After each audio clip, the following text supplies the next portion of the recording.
¿Qué tal, gente? ¿Cómo están? Bienvenidos a un video de teología apasionadamente. Perdonen.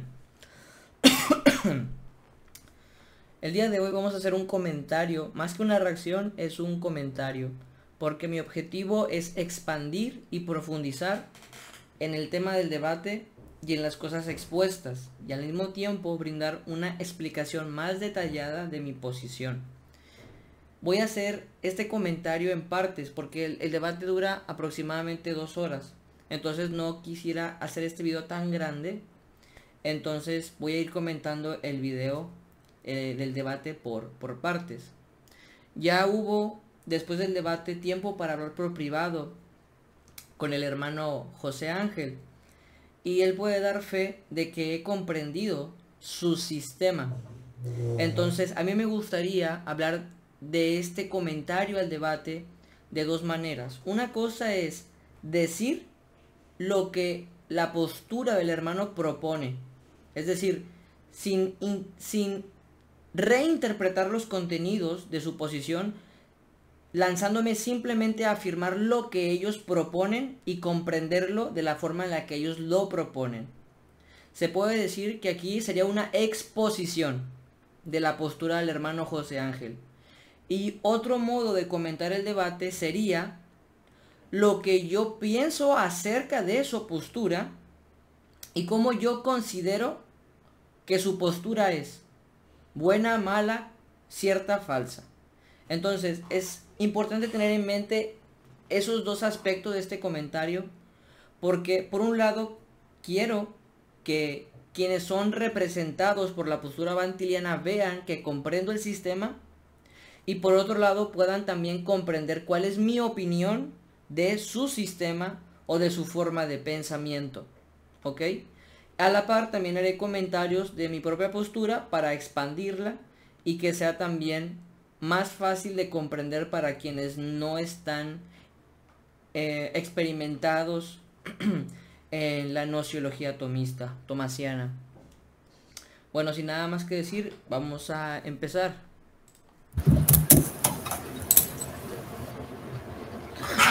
¿Qué tal, hermanos? Los saludo con la paz del Señor. Y para darles una mejor interpretación de lo que voy a exponer, vamos a empezar con la pregunta del debate. ¿Es necesario presuponer el cristianismo para establecer el conocimiento del mundo real? Yo respondo que no. Ahora, fíjense bien, yo empiezo con la pregunta del debate. Porque antes de tener el debate con el hermano José Ángel, tuvimos unos cuantos días para dialogar por privado con el moderador y nos hacíamos preguntas. El moderador estaba como que preguntando, ¿qué entienden por la palabra presuponer? ¿Qué entienden por la palabra presuponer respecto a la pregunta del debate? ¿Qué entendemos por verdad? ¿Qué entendemos por conocimiento? Porque la medida que determina quién tuvo una superioridad en el debate es la pregunta del debate, en la medida en la que la respondamos y que justifiquemos nuestra respuesta del debate. Otro punto muy importante que comentó el hermano mediador, el hermano Stuart, es que no es un debate que intente demostrar una posición como bíblica, sino que la autoridad del debate es la pregunta y su justificación. No intentamos tampoco demostrar quién es ortodoxo, ni tampoco qué posición es más cristiana. Entonces, cualquier comentario que intente ligar la victoria del debate a yo fui más bíblico, yo fui más ortodoxo, entre otra cuestión, no tiene nada que ver con el objetivo del debate. Un punto importante es brindar una interpretación de la pregunta del debate. ¿Por qué? Porque la pregunta del debate no está establecida en el mismo sentido en cómo el hermano José Ángel entiende la palabra presuponer. Es decir, en el debate, en la pregunta del debate, presuponer significa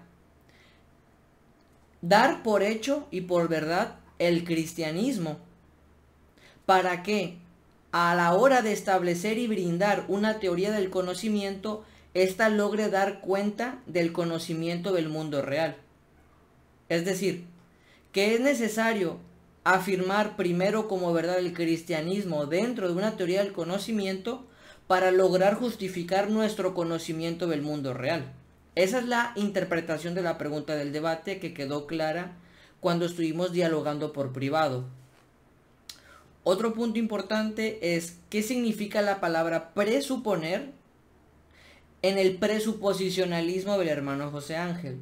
Presuponer para el hermano José Ángel es hablar de una condición previa, y condición previa significa que sea algo real que antecede a un efecto.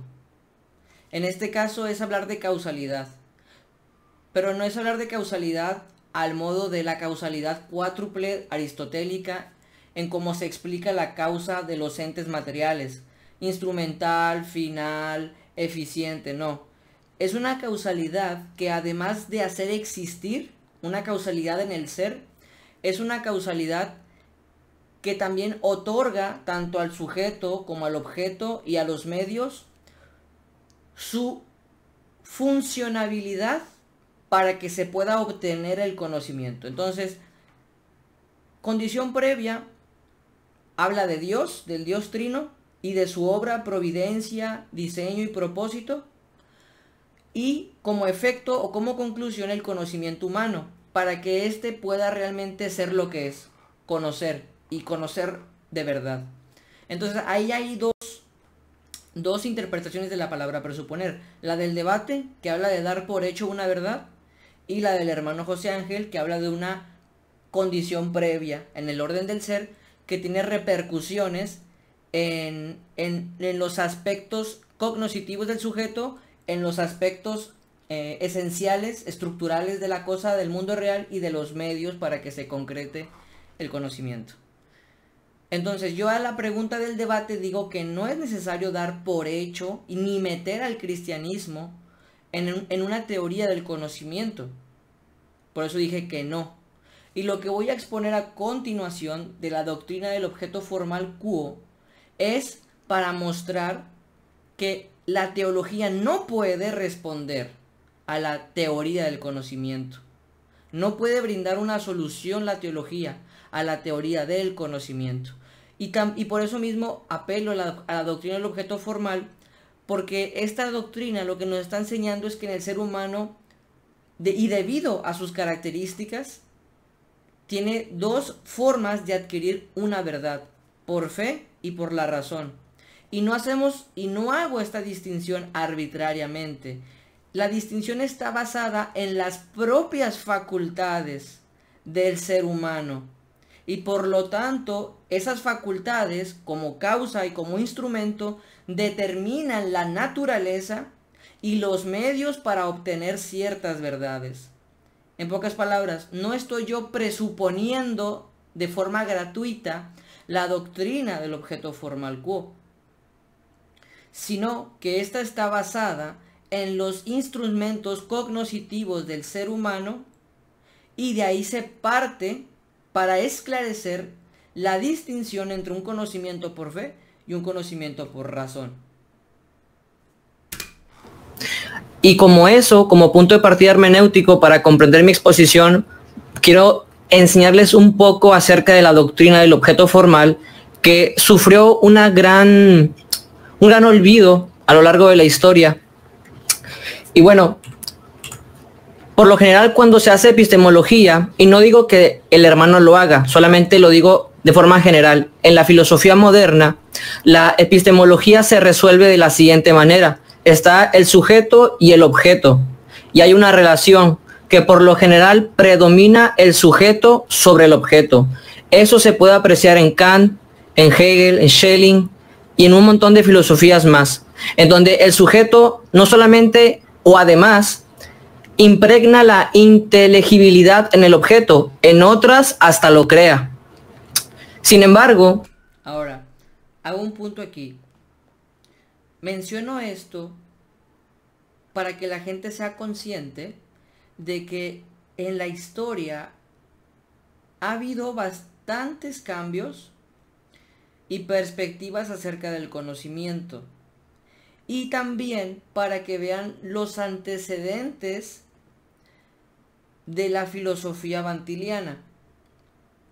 yo no estoy diciendo que el hermano José Ángel predique a Kant, ni que enseñe filosofía kantiana. Lo que yo estoy diciendo es cuáles son los antecedentes históricos que repercutieron en las condiciones en las que se desenvolvió los estudios del profesor Bantil y las cosas a las que él reaccionaba y cómo estas cosas dieron forma a su pensamiento. Porque está de más decir que Bantil se oponió al idealismo, a Kant, a Barth y un montón de cosas más. Sin embargo, no se pudo librar de la caja y las garras de la filosofía moderna. La pregunta importante es, ¿qué fue lo que provocó que los filósofos acuñados como modernos emprendieran una filosofía del conocimiento de esta manera, en la que impera el sujeto y el objeto queda relegado casi a un mero fenómeno, algo que se encuentra dentro de la conciencia del sujeto? Y es que desde la filosofía escolástica, desde la decadencia de la filosofía escolástica, Guillermo de Ockham, ¿qué otros filósofos escolásticos tuvieron una decadencia? El maestro Eckhart y todos aquellos que empezaron a predicar el nominalismo, que empezaron a afirmar una arbitrariedad entre el acto y la potencia, y sobre todo que empezaban a sobrevalorar o absolutizar en un sentido profano la soberanía de Dios. Porque estos filósofos escolásticos, al afirmar la omnipotencia divina de un modo bastante incorrecto, llegaban a la conclusión de que es posible que yo perciba con los sentidos algún objeto, pero por la omnipotencia divina realmente no sea lo que estoy percibiendo, sino otra cosa. Y esto hacía que para justificar mi conocimiento ya no pueda yo apelar a los sentidos, sino a la omnipotencia de Dios. Y por eso mismo vemos que Descartes, para justificar el conocimiento, apelaba a Dios. Porque después de que Descartes descubrió el cogito, y después de ahí formuló su argumento para demostrar la existencia de Dios, esto le valió para después partir para la justificación del conocimiento del mundo sensible, que al ser Dios un Dios bueno, Dios no podría engañarme. Ahora, esto forman parte de los prolegómenos de la filosofía moderna. En la medida en la que iba avanzando la historia, se fue alejando Dios como garantía del conocimiento, porque si el conocimiento ya solo partía del sujeto, ya Dios dejaba de ser una premisa necesaria para la justificación de este. Y por eso mismo vemos que en Kant Dios ya no es afirmado de la misma manera en como se afirmaba en la filosofía escolástica. La existencia de Dios forma más bien parte de un deber moral en el ser humano, pero no por un descubrimiento de una causa suprema a través de la causalidad. Porque en Kant los datos de la experiencia son inteligibles en la medida en que la forma a priori los transforma, los adecúa o los ordena. Ya no hay realmente una causalidad inherente en las cosas. No, es que es la razón la que organiza las cosas de esta manera. Y al reducir la causalidad a una forma a priori impuesta por el sujeto, pues realmente ya no vale ningún argumento que parta de la experiencia para demostrar la existencia de Dios. Porque ya estaba presuponiéndose que lo que yo conozco por la experiencia no es realmente una forma que esté en el objeto real, en la cosa, sino más bien una característica del objeto, en tanto que fenómeno, en tanto que es algo que está en el sujeto o que proyecta el sujeto. En mi posición tomasiana, que es aristotélica también, nosotros vemos la nociología o la epistemología, como gusten llamarla, de la siguiente manera: no predomina el sujeto sobre el objeto, sino... Ahora, esto es muy importante. En el debate, ya abordaré esa pregunta más adelante, pero en el debate se me hizo la pregunta de cómo puedo justificar que yo conozco. Pero eso es justamente lo que no hay que hacer si no queremos caer presa del principio de inmanencia. Es por eso que cuando se me preguntó cómo yo justifico que conozco, yo no puedo dar una razón a priori de mi conocimiento. O sea, es decir, una razón que no parte de la experiencia.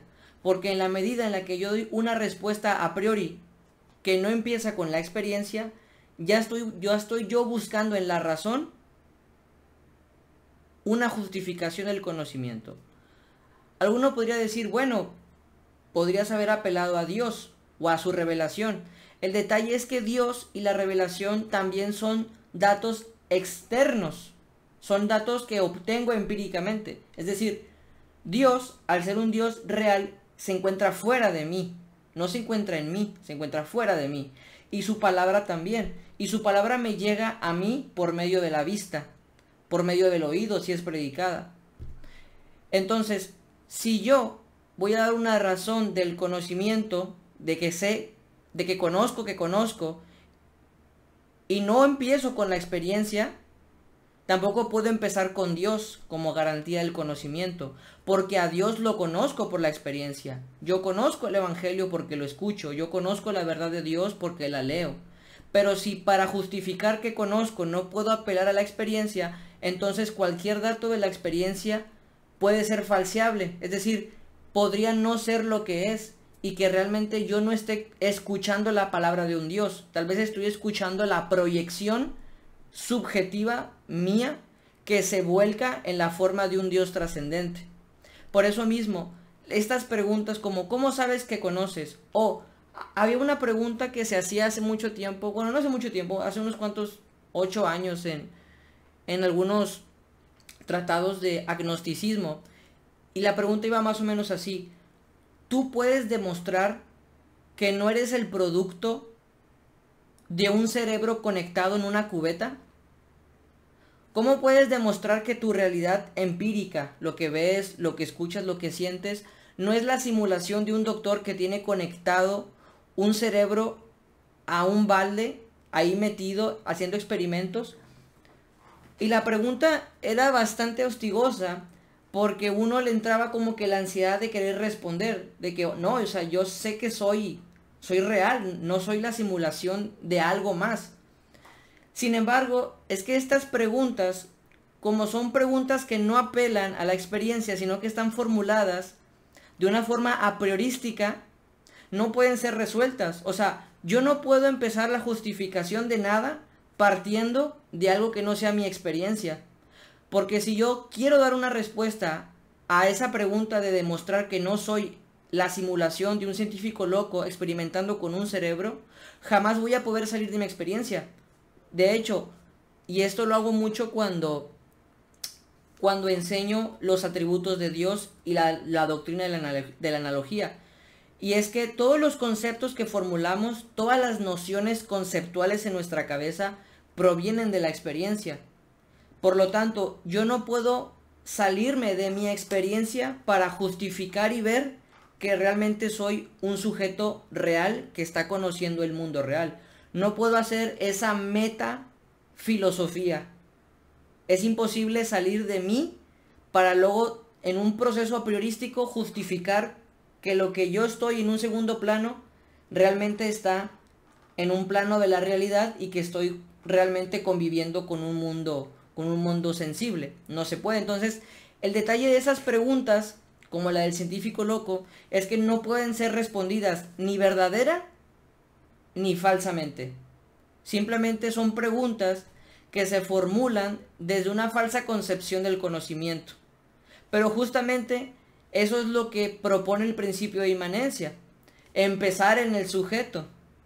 Entonces, el detalle está, ¿cómo puede uno tener relevancia o prioridad contra el principio de inmanencia que busca justificar el conocimiento no partiendo de la experiencia? Y algo que yo le contesté al hermano José fue la prioridad del ser sobre el pensamiento. Es decir, yo puedo ver una pared de color azul y yo creo que es azul porque la veo. Sin embargo, yo pudiera aferrarme a la idea de pensar de que la pared es verde, y por más que me aferre y que crea, y de hecho hasta podría llegar a un nivel de sugestión que me haga ver que la pared es verde, pero no porque suceda eso, yo afectaré la realidad de la pared azul. Pudiera yo mismo afectar mi percepción, llegar a tener una alucinación y hasta en un cierto grado pensar que la pared es verde, pero la pared se mantiene siendo lo que es. Sin embargo, la pared real, la pared azul, sí tiene la capacidad de modificar lo que yo pienso sobre ella. De este modo, se puede notar la prioridad del ser sobre el ente. El ser tiene la capacidad de modificar el pensamiento, pero el pensamiento no tiene la capacidad de modificar al ser. Y esto es un dato evidente que se obtiene en nuestra constante experiencia con las cosas.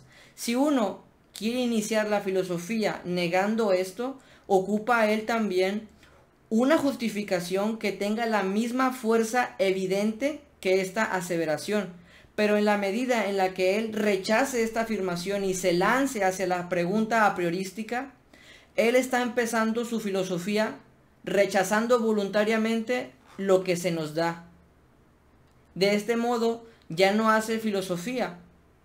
Lo que él está haciendo es una filosofía de su autoconocimiento de él.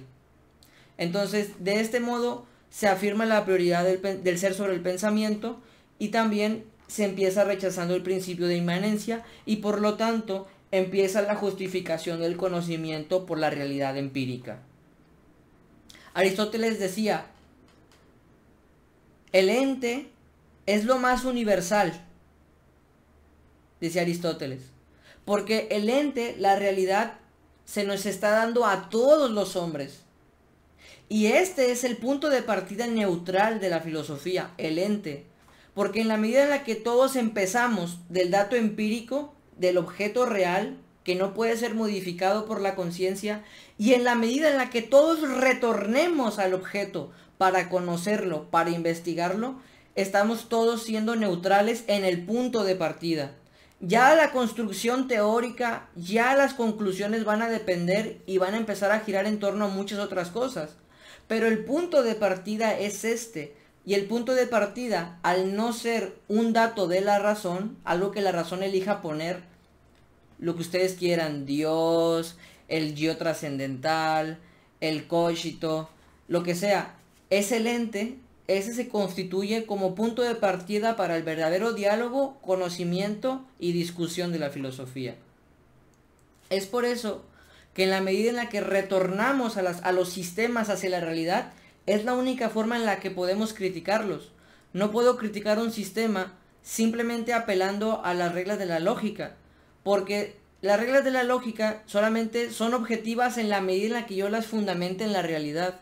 Y voy a lo mismo, en la medida en la que yo traigo un sistema y lo apunto hacia lo neutral, hacia la realidad, es la única forma en la que lo puedo criticar. Si yo no apelo a lo neutral, a la realidad, jamás voy a poder vencer las propias reglas internas de un sistema. Porque en la medida en la que yo agarro el sistema, un sistema ajeno, no sé, el idealismo, el trascendentalismo kantiano, y lo quiero criticar, lo voy a criticar, pero con las reglas de mi propio sistema. Pero eso no sería correcto, eso no sería justo, porque ya estoy presuponiendo lo que quiero demostrar, que mi sistema es verdad. Pero yo no quiero demostrar mi sistema como verdadero presuponiendo mi sistema, como una falacia de petición de principio. Lo que yo quiero es criticar el sistema contrario en contra de la realidad, que es el punto neutral y al que todos estamos obligados a responder. No al revés. Y la relación es una relación causal. En el objeto, que para ir familiarizándonos con mi exposición, el objeto real recibe el nombre de objeto material, que es la cosa singular y concreta. Pongamos un ejemplo, una manzana, y tiene características que son evidentes a los 5 sentidos del ser humano: el color, la textura, el sonido, el sabor, el olor. A esto le llamamos formas, las formas del objeto. Estas formas no son impuestas por el sujeto, no son creaciones del sujeto, ni siquiera son alguna especie de forma a priori, al estilo de Kant, para añadirle inteligibilidad a los datos azariosos de los sentidos. Todo lo contrario, nosotros afirmamos que el objeto, en su ontología propia, ya posee estas características en virtud de su esencia, por lo cual es lo que es. Estos aspectos formales del objeto llegan al sujeto por medio del objeto formal quo, que significa el instrumento o los medios a través de los cuales van a llegar estos datos hacia el sujeto.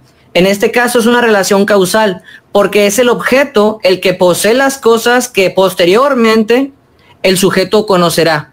En este caso, después de que se tiene experiencia con el objeto, el sujeto genera una representación sensible de las cosas. En este caso, que la manzana es roja, que es lisa, que no emite algún sonido, que es fragante, que es deliciosa. Es una representación sensible. Ahora, por lo general nosotros hablamos de inteligibilidad. Sin embargo, inteligir es una palabra latina que significa leer por dentro.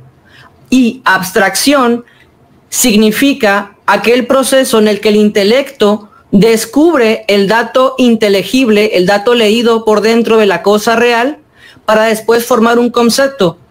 En este caso, cuando el sujeto ya tiene los datos de la experiencia, intelige, lee por dentro y abstrae, retira el dato inteligido y genera un concepto que proviene del latín de concepción, al igual que lo mismo cuando se habla del embarazo, que se concibe. A su modo el intelecto concibe el concepto. Posteriormente el intelecto hace un arreditio, es decir, retorna hacia el fantasma, regresa hacia la información sensible, porque es lo que tiene contacto directo con la realidad, y emite el juicio y dice: esto es manzana. Es algo muy interesante cómo todas las nociones que yo doy son nociones que están fundamentadas en una operación empírica. Y digo operación empírica no porque sea un proceso meramente natural o biológico.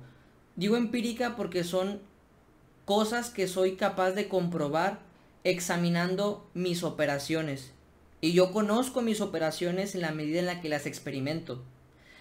Por ejemplo, inteligir significa leer por dentro y proviene de una palabra latina que es intus legere. Sin embargo, inteligibilidad en la filosofía moderna más bien ya no corresponde a un proceso de leer a la cosa, porque ya la cosa ya no tiene inteligibilidad propia. Porque en la filosofía moderna ya impera el nominalismo, ¿sí? Y el empirismo niega que realmente exista la sustancia, o que sea conocible la sustancia, o que el intelecto pueda llegar a conocer un dato no material de la cosa. Y vemos que en Kant la inteligibilidad consiste en la medida que el intelecto imprime o ordena las cosas y les da razón, no porque la cosa la tenga, sino porque la forma a priori se encarga de organizar así los datos de la experiencia. Si se dan cuenta, inteligir en la filosofía escolástica es un proceso de reconocer lo que la cosa es, mientras que en la filosofía moderna es como el intelecto se lanza y organiza al mundo. Y abstracción, aquí en la filosofía escolástica, tiene sentido porque luego de haber descubierto lo racional, lo legible por el intelecto, ahora lo quito intelectualmente, lo separo de la experiencia y genero un concepto y digo manzana, porque estoy comprendiendo la cosa. Ya no estoy pensando si es la manzana chiquita, grande, rica, fea, podrida, verde. Ya no estoy pensando en las características sensibles de la cosa. Estoy pensando en la esencia de la cosa, en lo que es, en su modo de ser, lo que determina lo que es. Cuando genero el concepto y digo manzana, estoy hablando de la realidad propia de la cosa, que determina lo que es. Sin embargo, ya en la filosofía moderna esto es algo que no tiene sentido, ya la abstracción no se da como tal, porque no hay nada que abstraer, más bien es como imprimir, como otorgar. Y por eso mismo decía yo en mi exposición que en la filosofía moderna la inteligibilidad es algo que el sujeto pone, y en otras hasta lo crea el objeto en cuanto tal. Sin embargo, en la filosofía escolástica, en la filosofía del ente, se trata más bien, como decía, creo que era Heráclito, de tener un oído atento al ser, en una medida de descubrir, de reconocer la realidad, no de crearla o manipularla. Ahora, yo no digo que la filosofía bantiliana haga esto. Sin embargo, estoy muy tentado a decir que lo que intenta resolver son estos problemas. Porque es cierto que aunque Bantil interactuó con la filosofía y el pensamiento romano, no interactuó con el tomismo más puro, con un tomismo intensivo, sino con el tomismo formalista, ¿sí? O el tomismo trascendental al estilo de Joseph Marechal o de Karl Rahner, y a su medida con Etienne Gilson, pero no con un tomismo intensivo de Cornelio Fabro. Entonces, estos problemas tienen sentido en la filosofía bantiliana. Son problemas que la filosofía bantiliana puede resolver, los problemas de la filosofía moderna. ¿Por qué? Porque la filosofía moderna es una filosofía dogmática, y justamente eso es lo que es el bantilianismo. Yo hablaba con el hermano Ángel, y cuando él me dijo que comprendía bien, yo le pregunté, ¿usted está de acuerdo de que la única forma de aceptar el punto de partida de la filosofía bantiliana es teniendo fe? Porque el punto de partida de la filosofía bantiliana no es un dato de la razón ni una conclusión. Es un punto de partida en un sentido absoluto. Es cuando Dios viene y pone en el hombre la verdad. Y la única forma de aceptar esa verdad es por fe, y porque es un don del Espíritu. Entonces, Bantil tiene una ventaja porque su punto de partida, que es dogmático, tiene una mayor capacidad de explicar las cosas que los puntos de partida dogmáticos de otras filosofías. El detalle es que cuando se interactúa con una filosofía no dogmática como la es el tomismo, ya la filosofía bantiliana pierde el poder que tenía contra las otras filosofías dogmáticas. Porque la filosofía o la teoría del conocimiento tomasiana no es dogmática. No empieza postulando a priori ni aceptando por fe un dato. Se basa en la evidencia, en la prioridad del ser sobre el pensamiento.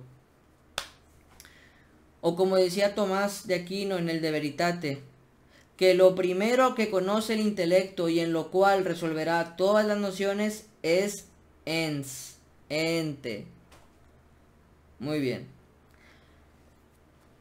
Generando una cúpula, una composición entre los datos sensibles que obtuvo del mundo real y la abstracción que obtuvo de esos datos sensibles para generar después la proposición en donde se concibe la verdad ya formalmente. Esto es manzana. Ahora, hago mención de todas estas cosas porque ahora vamos a pasar, ahora sí, al núcleo de la pregunta, y quería dar mi propuesta nociológica como marco de referencia. En este caso, cuando tenemos conocimiento por fe, el objeto formal quo, si recuerdan, es el instrumento o es el medio a través del cual yo conozco la verdad, pero también está la razón como otro objeto formal quo. En este caso, la fe es un instrumento para conocer la verdad de Dios o la palabra de Dios o la Biblia. En este caso, el objeto material es la revelación especial, que con ello significo las Sagradas Escrituras, las escrituras canónicas, las que todos los cristianos confesamos. Ahora, la diferencia entre conocer la escritura por la fe y por la razón es que cuando yo la conozco por fe, yo no necesito primero demostrar las escrituras, yo las acepto, porque soy movido por el don del Espíritu a creer. Por otro lado, si yo dijese que quiero creer o aceptar la verdad de las escrituras por la razón, yo necesitara primero demostrarlas para luego creerlas. En este caso, las verdades de los evangelios, de la vida eterna y de la Trinidad, si quisiera aceptarlas por la razón, tuviera que aceptar o primero dar argumentos, probar. Sin embargo, esto es imposible porque son verdades tan elevadas que escapan a una accesible demostración. En todo caso, lo que nosotros hacemos es confiar.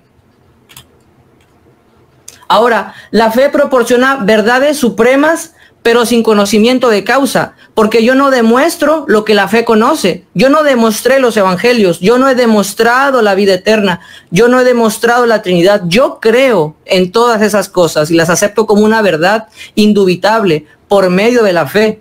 Por otro lado, la razón proporciona verdades naturales pero inferiores, pero que sí se obtienen por conocimiento de causa. Es decir, si yo quiero demostrar la existencia de Dios o si yo quiero demostrar que la sustancia es el sustrato o el soporte de los accidentes, yo puedo brindar un montón de argumentos metafísicos o análisis metafísicos para dar una razón de esas verdades.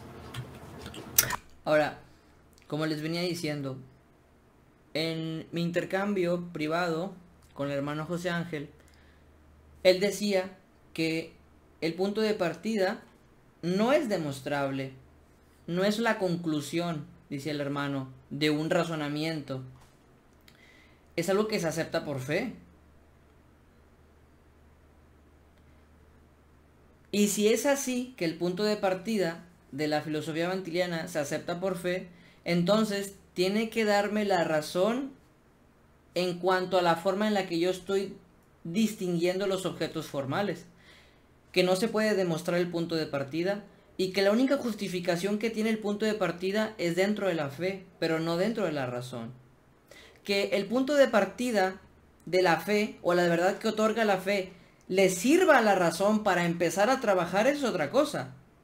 Por ejemplo, nosotros como cristianos hacemos formulaciones razonables de la Trinidad, que la hipóstasis, que la segunda persona, que la procesión eterna, que la generación eterna del Hijo, engendrado o no creado. Empezamos a hacer un montón de aclaraciones, distinciones racionales, pero esas distinciones racionales están cimentadas en un dato de fe no demostrado. Eso es lo que yo estoy diciendo. No estoy diciendo que la razón no pueda encontrar relaciones lógicas entre las proposiciones de fe. Lo puede hacer, pero lo que no puede hacer la razón es brindar una justificación de la verdad de la fe.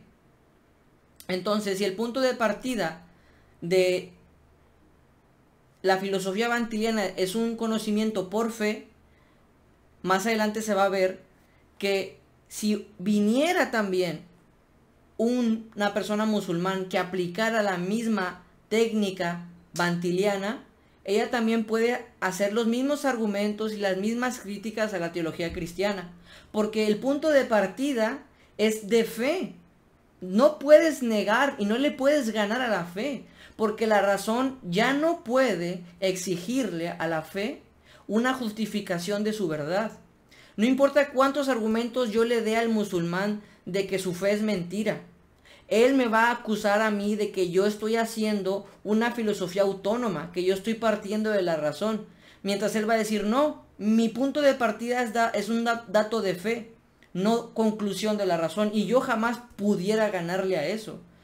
Esto es lo que me da a mí la razón en el debate. Porque ya afirmado que el punto de partida del vantilanismo es un dato de fe, ya no podemos demostrarlo como falso, porque lo que la fe conoce, ya la razón no puede criticar. Entonces, si viniera un presuposicionalista musulmán, no importa cuántos argumentos del uno y el muchos, reducciones al absurdo, yo pueda aplicar, jamás le voy a ganar a su fe, porque su fe no está cimentada en argumentos. Su fe viene hacia él y él voluntariamente, perdóname, el dato de fe viene hacia él y él voluntariamente lo acepta. Y yo no puedo ganarle a la voluntad con la razón. Lo que yo necesitaría para que ese musulmán se convierta es que venga el Espíritu Santo y lo transforme y le haga creer en Cristo. Pero con la razón no puedo. Entonces, en este caso, cuando se habla de si es necesario presuponer el cristianismo para establecer el conocimiento del mundo real, yo tengo la razón, porque cualquiera en el ámbito de la fe pudiera decir que su religión es el fundamento del conocimiento, pero justificar que lo es no puede, porque es un dato de fe. Y eso lo vamos a ver a continuación. Ahora, poniendo un ejemplo, ¿qué pasa si yo digo el cristianismo es verdad y digo que lo conozco por fe? Yo no ocupo un argumento, yo tan solo ocupo creer, ocupo ser movido por la gracia del Espíritu para aceptar todo el contenido de la cristiandad, para aceptar al Señor como mi Señor y Salvador. Sin embargo, si yo esa proposición la envío al ámbito de la razón y digo, el cristianismo es verdad, lo primero que la razón hará es, ¿cómo lo sabes? Sin embargo, como yo esta verdad la conocí por la fe, fuera de la razón, lo que va a pasar es que esta proposición automáticamente se convierte en una proposición no demostrada, porque el objeto formal quo, de donde la obtuve, no me dio ningún argumento, tan solo me dio la fe para aceptarla. Y por lo tanto, esta proposición se clasifica como presupuesto o como una afirmación gratuita. Y no tiene justificación fuera del ámbito de la fe. Por otro lado, si yo tengo una proposición que conocí a través del objeto formal quo de la razón, en este caso que la sustancia es el sujeto y el soporte de los accidentes, es un conocimiento metafísico y yo lo traslado al ámbito de la fe, lo que sucede es que esto no es dogmatizable. Esto es imperfecto, esto no es inspirado por Dios. Y como aquí podemos observar, cuando trasladamos los conocimientos fuera del ámbito de donde fueron obtenidos con sus respectivos objetos formales, lo que sucede es que no podemos aceptarlos fuera. Es decir, no puedo aceptar por la razón aquello que yo acepté por la fe en primer lugar, porque me falta la justificación, me falta el argumento probatorio. Pero lo que yo obtuve por argumento probatorio no lo puedo aceptar como un objeto de fe, porque siempre está sujeto a crítica, siempre está sujeto a corrección. Y como yo soy un intelecto finito, está totalmente fuera de la inspiración divina. Yo soy totalmente falible, me puedo equivocar. Muchas personas me estuvieron diciendo de que yo manejo una noción de pistis griega, pero solamente lo decían, no brindaron ningún argumento, ningún ejemplo. Ahora, para seguir esclareciendo las relaciones entre fe y razón, como ya lo dije hace unos minutos, la razón puede teorizar y puede trabajar partiendo de la fe, porque puede desarrollar lógicamente las implicaciones de las verdades de fe. Eso lo puede hacer la razón. Por ejemplo, les dije el caso de la Trinidad. Si la Biblia me dice que la Trinidad es verdad, yo puedo ahora pensar, ¿y qué es ser trino? ¿Y cuál es la relación entre el Padre y el Hijo? ¿Y qué significa ser engendrado o no creado? Y empezar a teorizar racionalmente y a organizar mis conocimientos teológicos. Eso lo puede hacer la razón, pero esto no es lo mismo a lo que yo estoy diciendo. Yo estoy hablando de demostrar y de cimentar o fundamentar la verdad. En este caso, la razón no puede fundamentar la verdad de la Trinidad. Ni tampoco yo puedo aceptar como un dato de fe algo que yo obtuve por medio de un argumento probatorio. Porque justamente el hecho de que yo reconozca el objeto formal quo es lo que pinta y le da naturaleza al conocimiento. ¿Qué es lo que hace que un conocimiento metafísico sea un conocimiento criticable y falible? Que proviene de la razón humana. ¿Qué es lo que hace que un dato de fe no sea criticable, ni tampoco sea falible? Porque viene de la revelación divina y yo lo acepto voluntariamente. En el debate, Dije, un conocimiento por fe invita a confiar en la solución, pero no en saber si la solución es verdad y cómo es verdad. Y esto ya tiene más sentido después de hablar con el hermano José y que dijera que su punto de partida es un punto de partida de fe. El punto de partida de la filosofía y de la teoría del conocimiento bantiliana, como es un dato de fe, no se prueba ni se demuestra, me invita a confiar. Me invita a confiar de que Dios hizo el mundo perfecto, organizado. Y está bien, yo lo acepto por fe eso, y vivo tranquilo con eso. El detalle es que la fe me invita a confiar, no está demostrando. La verdad sobrenatural, como es un dato de fe, no lo puedo criticar. Es dogmática y no tiene justificación fuera del ámbito de la fe. Nuevamente, por eso yo mencionaba un ejemplo de que si viniera un bantiliano musulmán y propusiera su teoría del conocimiento basada en la teología musulmana, yo jamás pudiera vencerlo con argumentos, porque él podría apelar a lo mismo, de que yo estoy razonando fuera de su fe en una especie de filosofía autónoma. En cambio, la propuesta tomasiana cumple la pregunta del debate, porque justifica que se puede dar el conocimiento del mundo real sin apelar a la fe, y además garantizar que realmente hay conocimiento del mundo real. No sé si más adelante o lo acabé ahí, no sé si lo acabé ahí. Sí, lo acabé ahí. Bueno, voy a dejarle el comentario del debate hasta aquí, ya son 46 minutos muy buenos.